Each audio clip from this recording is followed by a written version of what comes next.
All right, everybody, welcome to Wednesday Night Slides number 75. Hard to believe, 75 of these things. Got a varied show tonight, got four different topics, starting with current events. So let's just dive right into those and get underway. As soon as I can find my screen share. Here it is. Doop, doop. And y'all should be seeing the title slide there. Is that accurate? You are indeed. All right. And as usual, if you got a question or comment, feel free to unmute yourself. You can use your space bar on your computer to do that, or the unmute button. Make your question or comment, and then get back to mute yourself again, and we'll continue on. All right, here we go. Starting with some current events. Hang on.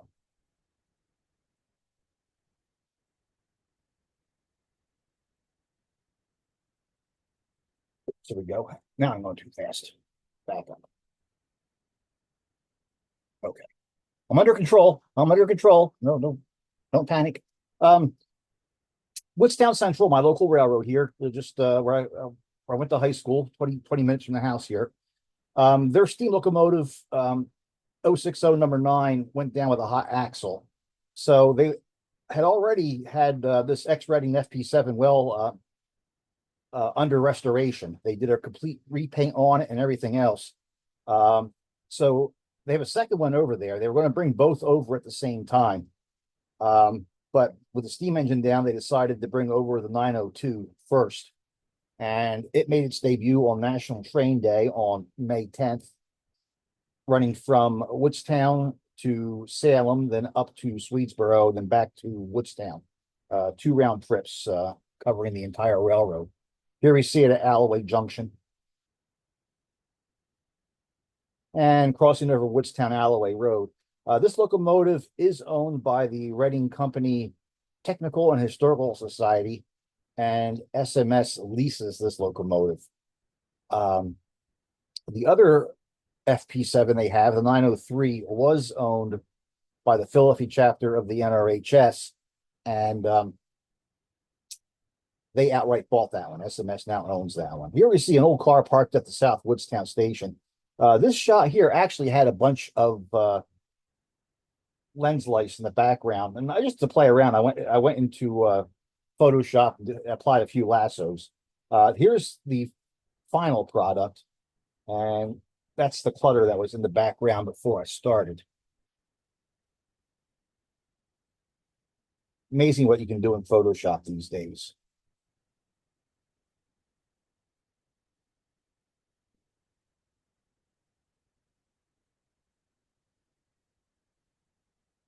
This is in downtown Woodstown.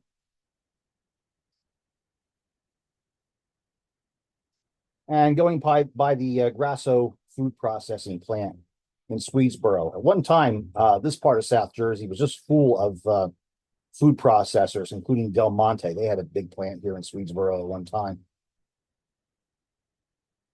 Crossing over Memorial Lake. Second car back behind the caboose for the coach is a Lehigh, New England gondola that they have their seats in there, so you can carry passengers. It can also serve as a freight car and photo freights. That car has bounced around at several tourist railroads as an open car, but now Woodstown Central has it, and they've completely rebuilt it. We are splitting the mill at Mannington Mills, just outside of Salem, and back in South Woodstown.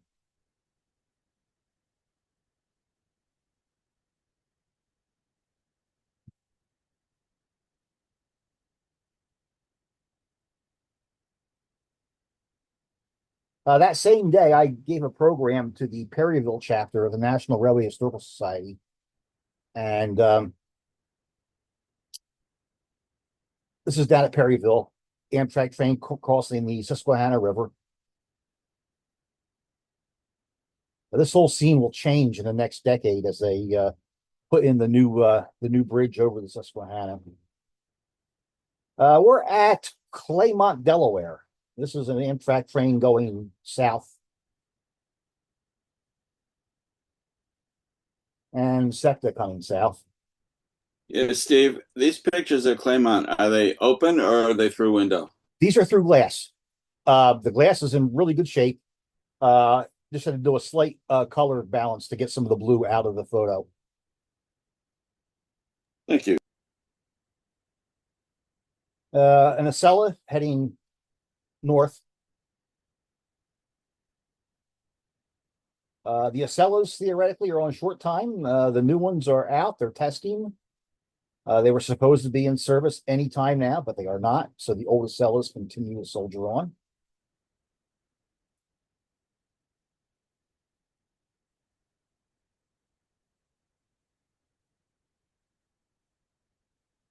One of the trains, long distance trains coming north.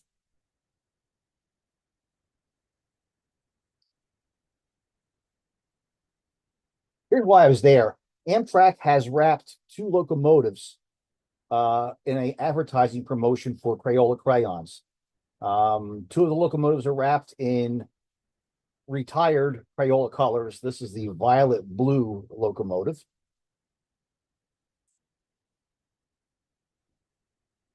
And then a few days ago, I was over across the river in Pennsylvania. Here we see SEPTA's Pennsylvania Railroad Heritage Silverliner 4 coming into the Moylan Rose Valley Station. So here we have a Pennsy Heritage car on the ex-Pennsy passing a former Pennsylvania Railroad station. And next station east is Wallingford. Had a meet there. Two sets of Silverliner 4s. Marcus Hook Tower is still there. Southbound Acela going by.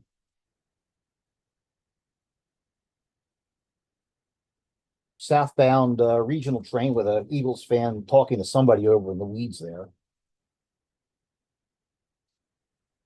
Back to Claymont, northbound train. Another long distance train. And here comes Violet Blue again.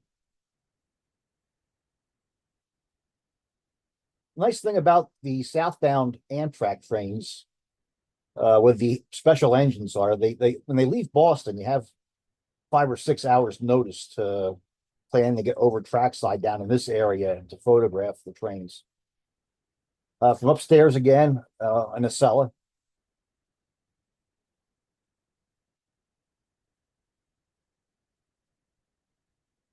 Southbound long distance train. You can tell by the sleeping cars in the back. The boxier cars are sleeping cars. SEPTA local heading north.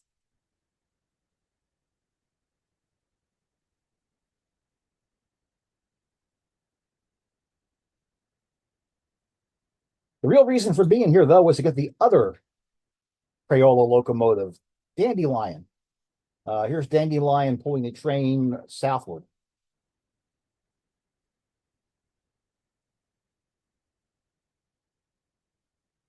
Okay, now we change gears to the second portion of the show. I took a big trip out to Chicagoland to attend the Center for River Photography and Arts Conversations Conference in Lake Forest in the northern suburbs of Chicago. The first day of the trip, I was giving a program to the Harrisburg chapter NRHS that night. And as part of the package that they put together, I got to stay at the Bridgeview Bed and Breakfast in Marysville, Pennsylvania, overlooking Rockville Bridge. This is in the afternoon before the program. Miserable day, just raining. So I would have liked some better weather to be at Rockville, but here are some of the views from the patio from the Bridgeview.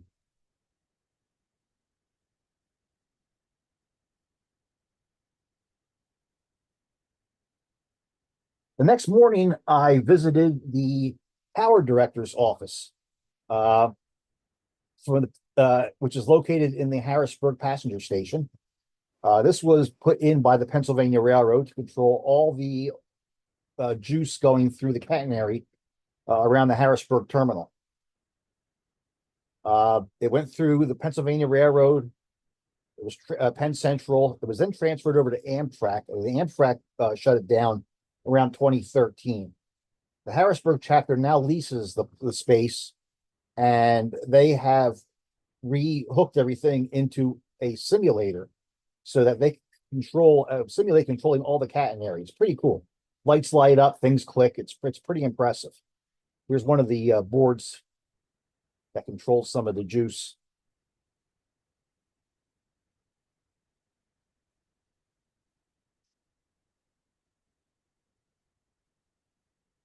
This is open to the public, although not on any kind of a regular basis.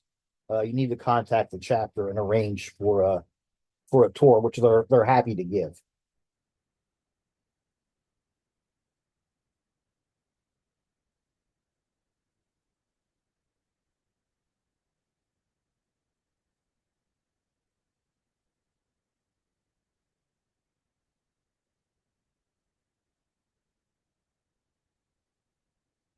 And then from there, I drove straight to, well, not straight, stopped us for some Skyline chili in Akron. Then went on to Fostoria, Ohio for the afternoon, or for the evening, actually.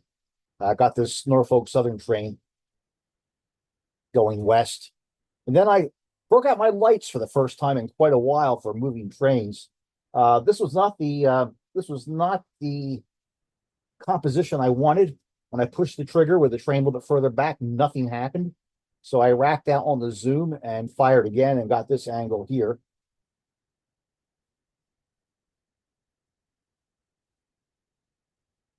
And then, geez, there's another train, but it didn't show up in this program here. Okay. Moving on, though. We are now in the next day. I just wandered around. I had a list of Americana, mostly Muffler Men, that I wanted to hit. So I wandered from town to town across Ohio and Indiana and into Illinois. Stumbled upon the switcher in Van Wert, Ohio, a little side rod center cap switcher.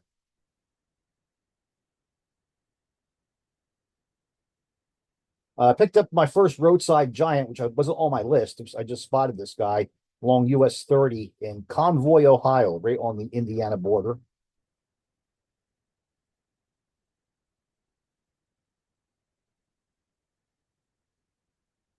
In Pierceton, Indiana, apparently the depot has been restored, a restaurant or something, but they have an Atlantic Coastline coach or diner or something sitting right there next to the depot. Not sure what an Atlantic Coastline car is doing in Indiana, but there it is. Is the place actually still in business? As far as I know, yes. Okay, I was wondering. Karen and I tried to go there and it was closed down. So What is it, Bob? Is it a restaurant? it's a I think it's more of an event center type restaurant, Okay. for banquets. Okay. But when we were there, they were saying they were open, but it wasn't. So Okay. I found this Muffler Man, Indian Muffler Man in Toto, Indiana.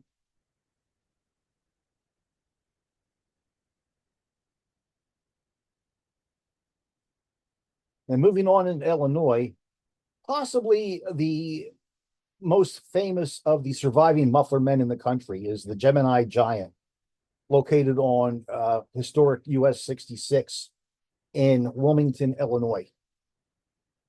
He no longer carries a muffler, obviously. He's got a rocket in his hands there. Wilmington is just southwest of Joliet on Old 66.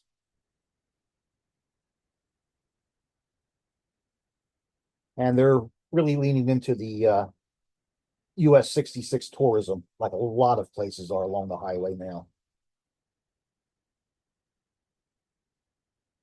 Went across the metro tracks, and at the Tinley Park Station, I found this old 040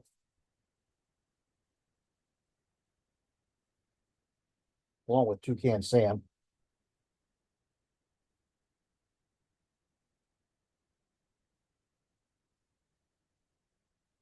And then in Oak Lawn, another roadside giant, this golfer slash softball player.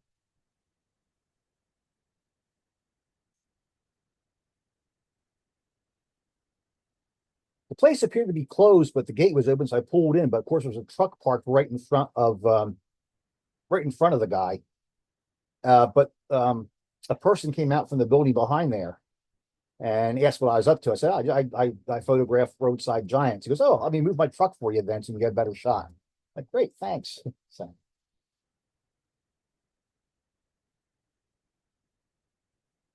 in Oak Lawn, this is supposedly the largest cigar store Indian in the country. No one has tried to dispute it, so it's probably true.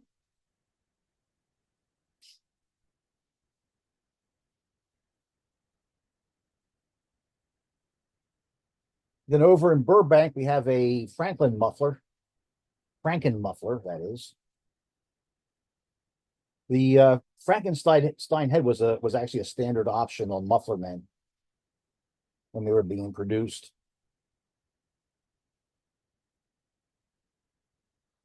Not far from there, I stopped in at Summit, Illinois.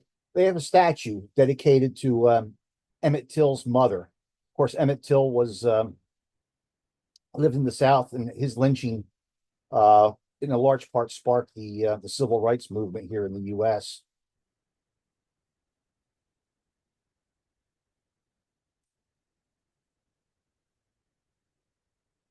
In Chicago, found an Indian muffler man wearing eyeglasses. He's on top of a medical building. Now, can you guess what kind of medical building he's on top of? If you guessed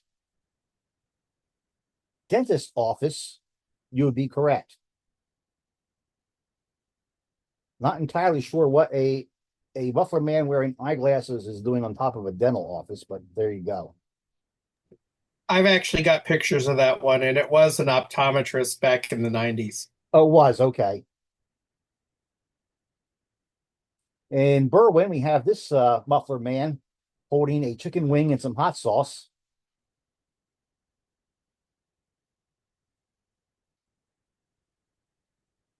And smoking a cigar. And then not far from there, that's down the street, and technically into Cicero, some little bit of neon. Henry's hot dog stand with the giant hot dog and French fries. I got to Crystal Lake, and the skies are really beginning to darken up. Another Indian muffler man. I saw a bunch of them on this trip. This is in a garden center, and they also had a regular muffler man, although with a beard, in the same center here.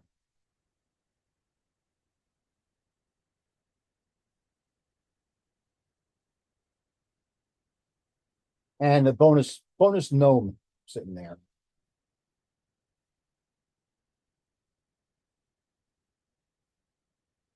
Then this monster storm went through, really a monster storm. And I drove through it. Actually, ran over me, passed over me while I was driving toward Lake Michigan. And when the sun popped out from under the cloud bank, I had to pull over in Salem and get the shot of the rainbow that appeared. Double rainbow, actually, if you look carefully there.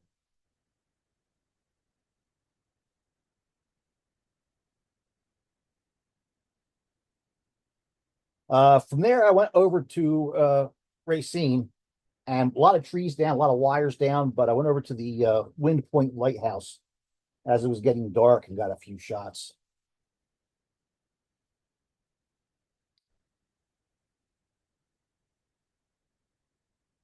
And then I spent the rest of the evening trackside in Sturtevant, which has searchlight signals, and did this blur shot of a train going north through Sturtevant.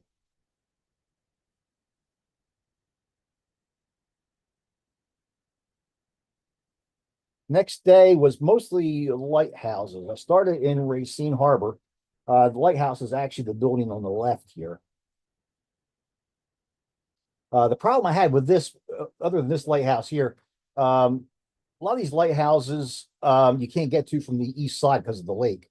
And I was on the west side in the morning, and they're all backlit. Here's Racine Breakwater.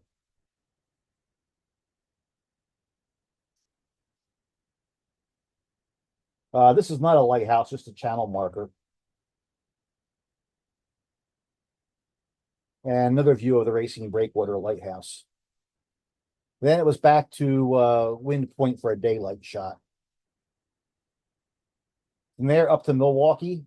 This is the Milwaukee Pierhead Lighthouse. And then further out is the Milwaukee Breakwater Lighthouse. Once again, pretty badly backlit. Both of them. I need to get here in the afternoon and shoot these, or get a boat, one or the other. I did get around to the other side, and this is all you can do with the other side. And once again, the Breakwater Lighthouse out there.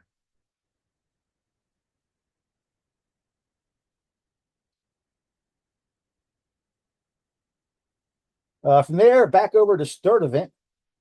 Like I said, it has searchlight signals still. And here's an Amtrak train, one of the Hiawatha trains going south.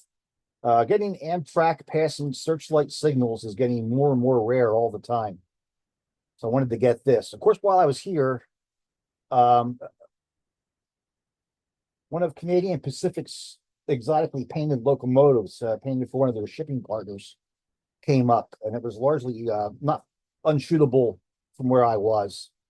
So I've got this not great shot of it going off the Y in Sturtevant. Got this train going north with one of Canadian Pacific's heritage units on it, in the old Canadian Pacific maroon and gray with the script lettering on it, and the old style beaver shield on the front. Then it was off to Kenosha, which has a streetcar system of sorts, a loop. That's the that's the Kenosha Pierhead Lighthouse out there in the distance. These cars here are actually, this car here is actually former Toronto TTC streetcar. Kenosha has 6 TTC streetcars and 1 SEPTA streetcar. The TTC cars are all painted for different cities. This one here is wearing the paint scheme of Cincinnati. Of course, I've shot this I've been to Kenosha several times, and I've shot this lighthouse several times, but it was there, I was there, the Kenosha Pierhead Lighthouse. And then further in on the harbor, this is the Kenosha Lighthouse.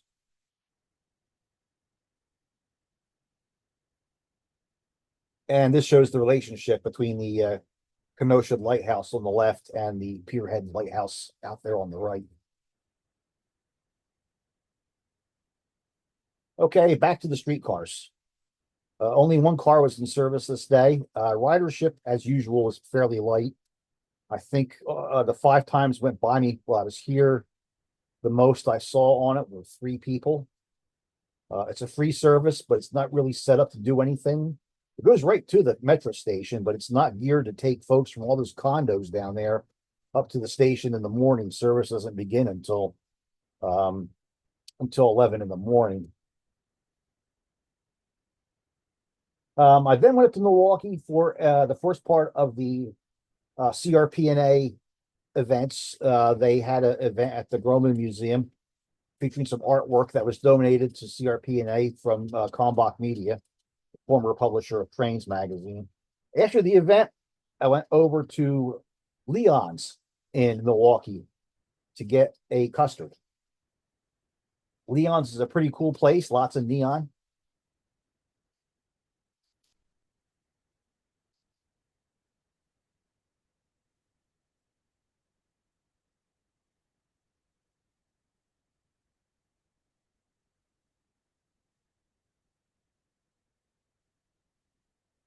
The lights that are out say quarts and pints. I'm guessing those lights aren't failures.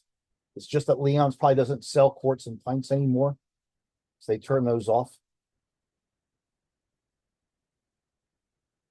The following day was the CRPNA's conference. And then afterwards, a bunch of us went out to local watering hole, the Lantern in Lake Forest, Illinois.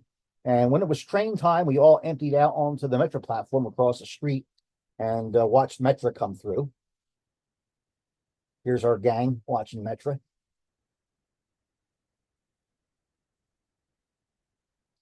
Next day, the morning was the final part of CRP&A. And after that was done, I left Lake Forest. I headed down to the racetrack, the former Chicago, Burlington, and Quincy Main Line, now BNSF Railway. We're in Hinsdale, Illinois here. Westbound BNSF freight going through. Amtrak going through with the wrong engine leading. I had never seen the Operation Lifesaver engine before. And it's running second unit here. I really wish that was on the point.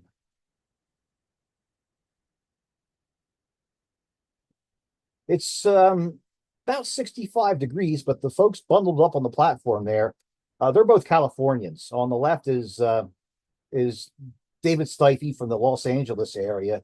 And in the middle there, it's Ted Benson from the Central Valley. 65 was a bit chilly for them. The guy on the right is James House, who currently lives in Connecticut, but he was living in Montana until recently. This is a BNSF train going away. That's the rear DPU pushing on the train. Metro train approaching. Despite what the water tank says, Western Springs, we're actually at Highlands, which is a part of Hinsdale. Western Springs is the next town over. And Metro train coming through the Highlands station. From there, I went into downtown Chicago, a couple of neat parking decks there, looking down on the CTA, Chicago Transit Authority. Getting some cityscapes here. This is one of the busiest junctions. In fact, it's until recently, well, till maybe a few decades ago, this was the busiest railroad junction in the United States, with several CTA lines crossing here.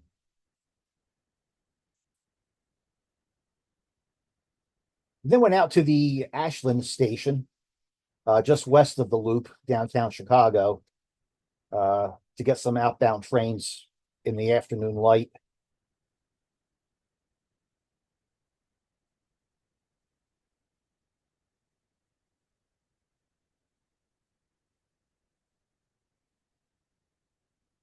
And then as darkness began to fall, I went back to the junction to get some more shots.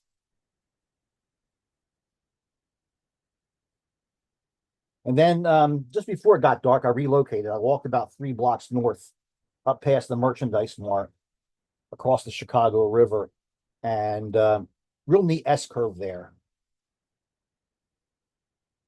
And did some shooting there as it got darker and darker.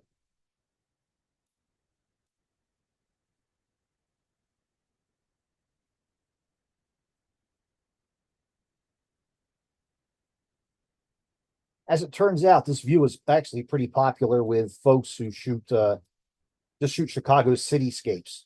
A few other photographers showed up while I was here, not necessarily rail fans, just cityscape shooters wanting to get shots.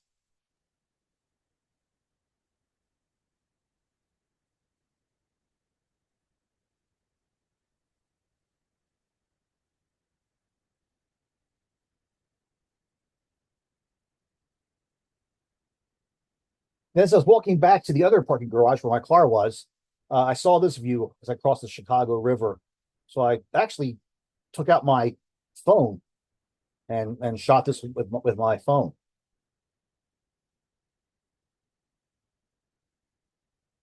Back at the junction at the other garage, a few more night shots.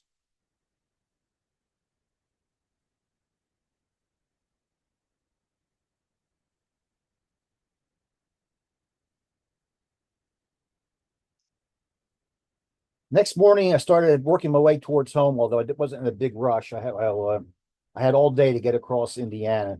So I stopped first at Rolling Prairie on the former New York Central and got this eastbound train going by. From there, it was off to Ligonier, Indiana. This is a westbound local going by. The concrete in front of me here is where the station used to be. And a stack train going by the old station site. While I was here, I could see cops going up and down the local roads on both sides of the tracks, and thought that's kind of weird. After quite a while, I'd been there for quite a while, a cop finally pulled up to me. And he said, "You've been watching the tracks for about an hour, haven't you? Pretty carefully?" I said, "Well, more like 2 hours. Been waiting for an eastbound train to go by." He said, "Have you seen anybody heavy set dressed in brown? We're out looking for him." And I said, "No, I haven't." He said, he said, "Well, you look like you were being pretty observant. We figured if anybody saw anything, you would have. If you see anything, call 911." And with that, they left me alone there. And I finally got my eastbound train going by the mill there in Ligonier. And a second eastbound train. And then since I had spent so much time at the station site, I decided to take a photo of the mural in Ligonier of the old depot. Ligonier bills itself as the city of murals, and there's murals all over town of a variety of things. Continuing across Indiana, I stopped in Wawaka for this shot, still in the New York Central. My goal was to get into Stryker, Ohio by evening, which I did. Here we are at Stryker, the old New York Central depot there with a westbound train going by in the last rays of light. Stryker is the home of William J. Knight, a captor of the Confederate locomotive, the General. He was part of the Great Locomotive Chase in the Civil War. Another thing here that was getting rare to find, especially in the northeastern part of the United States. In the background there is a Tin Man water tank, still used by the town. You'll find them quite a bit in industrial settings, but finding a Tin Man still used by the town is getting more and more rare. So I got a couple of shots of the water tank there.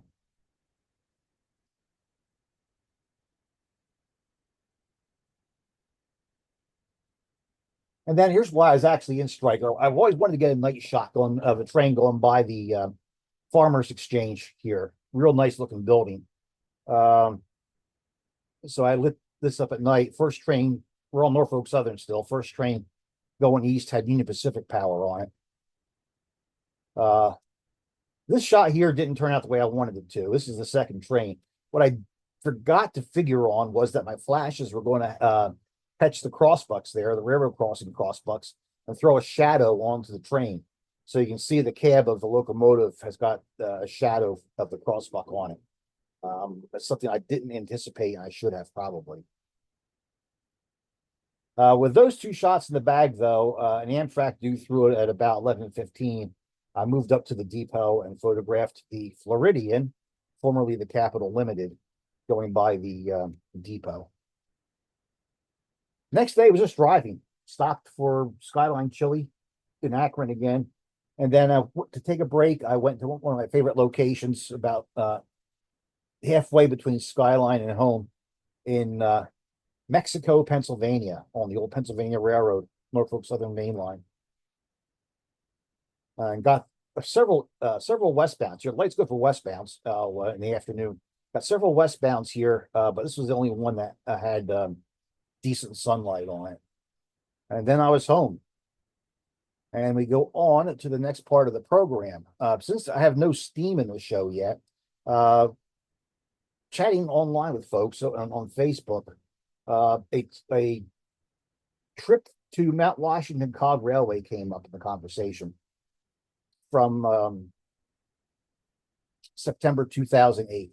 A bunch of us decided we were going to go and drive to the top of Mount Washington, then hike down a little bit and shoot the steam trains going up. Back then, Mount Washington was still mostly steam locomotives. Unfortunately, the auto road had iced over. So we drove around the mountain, to the other side to the Marshfield Station where the Cog Railway originates. It goes up the opposite side from the auto road. I decided we're going to hike up the Wambeck Tank. So here we are at Marshfield Station, and there's a steam train going up the hill, up the Cog Railway. So off we go. We start walking in that path you see off to the left-hand side of the tracks. After quite a bit of hiking, we got this far up, looking back down at the station.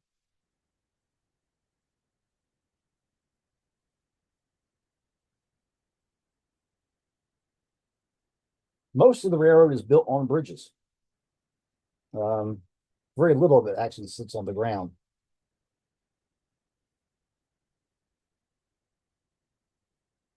And here we are, and Wambeck Tank is still up the hill where the tracks vanish at the crest there. Somewhere up there is Wambeck Tank.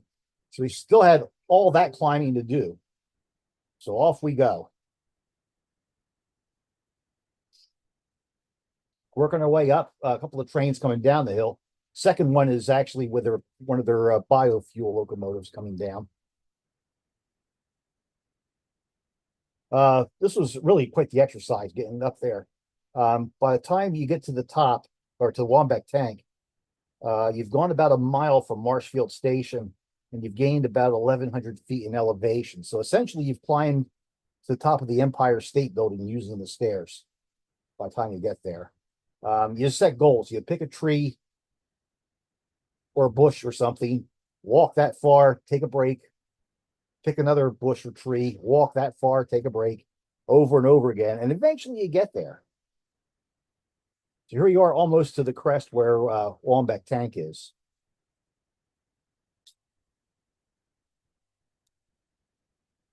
Wambeck Tank traditionally has been a place where steam locomotives meet. In the past, an uphill steam train would stop at Wambeck Tank, refill its tender, while a downhill train would go by. In the biofuel era, they don't need to take water at the tank, so they extended the passing track quite a bit, so they can do rolling meets here now with the two diesel powered trains. Don't need to stop; they can roll past each other. So here we see trains on the extended passing siding.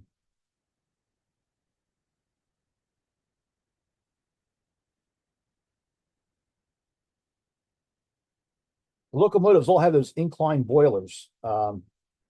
Keeps the boiler somewhat parallel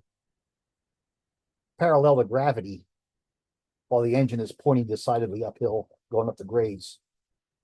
Further up, there's snow. Here we see a train climbing the hill. In the lower right corner, that big curved trestle, that's Jacob's Ladder, 37% grade through there. And the steepest part of the railroad. Once the train hits that little crest there on the left-hand side, it will make a right-hand turn, and the summit is actually up there in the clouds just beyond that.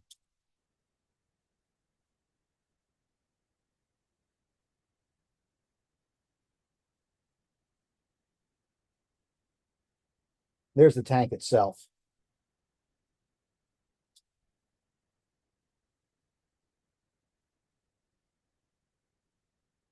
Good look at that inclined boiler, how it's staying somewhat level while the train is pointing uphill.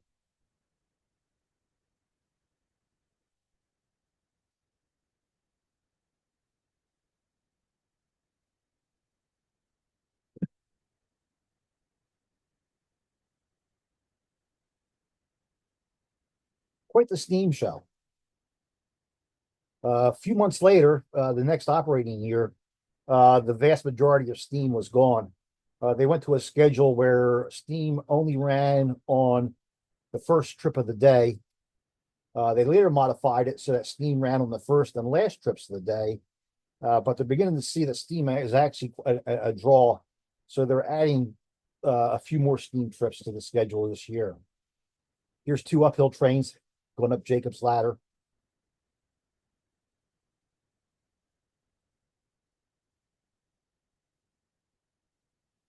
And a downhill train coming down to the tank. Fun fact, on the way downhill, The coach and locomotive never touch. The brakeman's job is to keep the coach a few inches away from the locomotive all the way down. The locomotive is not doing anything to restrain the coach coming downhill. It's all being done by the brakes on the coach.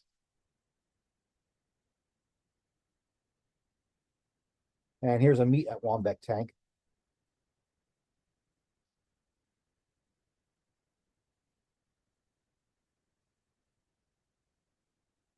One of the bio trains coming, they're going up the hill ahead of a steam train.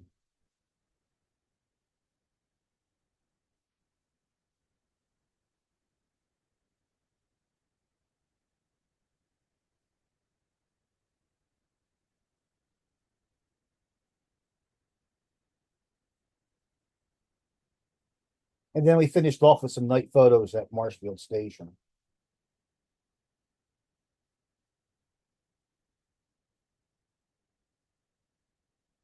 And this was all, actually, it was, oops, I don't know, I got two of those in there. This is all October 2008.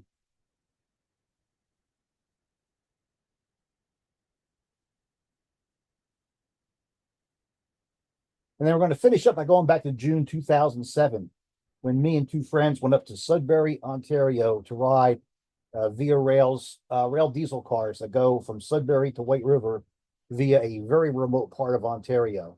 Here we are starting off the morning in Sudbury. It's up one day and back the next. Here we are inside the Sudbury station looking out at our RDCs. There's our baggage men loading things up, and boy, do they stay busy. A lot of folks use these cars to get to remote camps in the middle of the wilderness of that part of Ontario. And the baggage section is loaded up with canoes. There's actually more canoes than the baggage section could handle. There's also a canoe in the passenger section over a set of the seats. And here we are at Spanish River unloading a canoe. And basically, you tell the train where you want it to stop, and it stops, and you get off.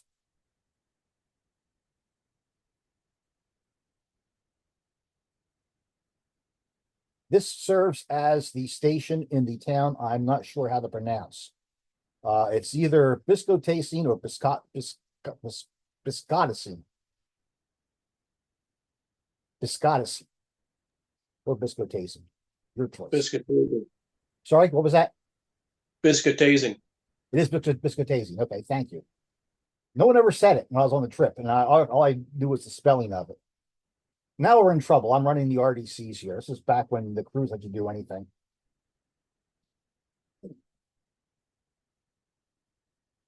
The crew was real friendly. They gave us the run of the train. I usually camped out in the rear RDC in the cab, my own personal observation car. One of my friends occupied the fireman's seat in the lead RDC the entire way. The fireman was more than happy to leave the cab and go sit back in the air conditioning for the trip because it was over 90 degrees this day. Stopped at Chapleau. And there's time there while they loaded the car to run over and get a shot of this Canadian National 282 on display.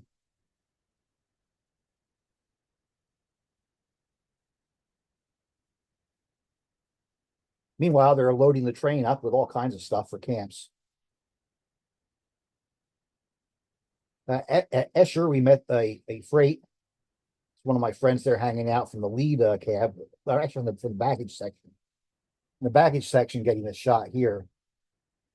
Another meet with a camp train at Musk. There's a meet and some folks flagging us down to get picked up in Missobony. At France, the line crosses the Algoma Central, so the crew let us off to do a photo stop here. So we got our shots of our RDCs approaching the diamond here. And then we made it to White River, where we spent the night.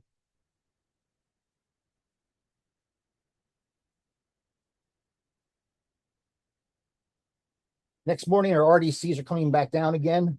That's a mural of some sort of the White River station.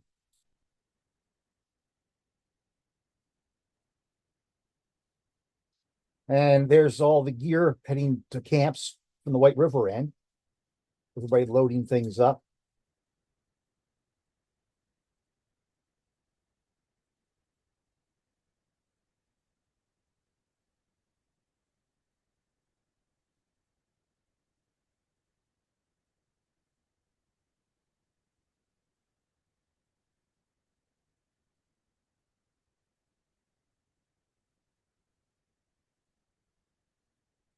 And we're underway. Here's meet with a freight.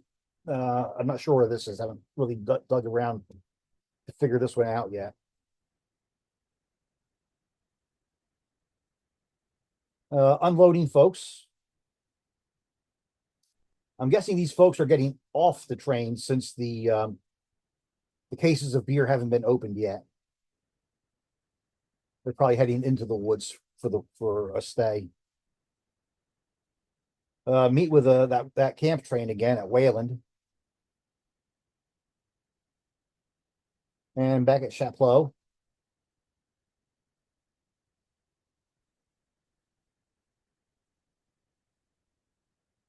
Our crew on the platform. Back at Biscuitazing.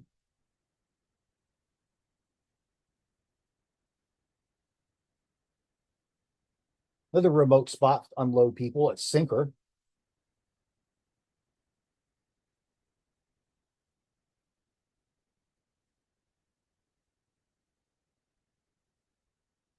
And then this is at Cartier.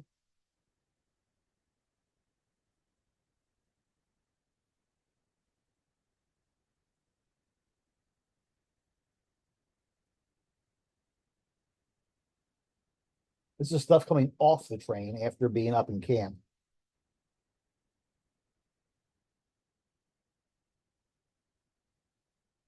And there's our worn out baggage man taking a break. The conductor's office on the RDC. With the socket wrench there, set there, it's probably also the chief mechanic's office as well. And that brings us back into Sudbury to conclude the 2-day trip. That also concludes our slideshow. The next program is June 25th. See you all then. I'm going to turn this off for the folks watching the replay on YouTube later on.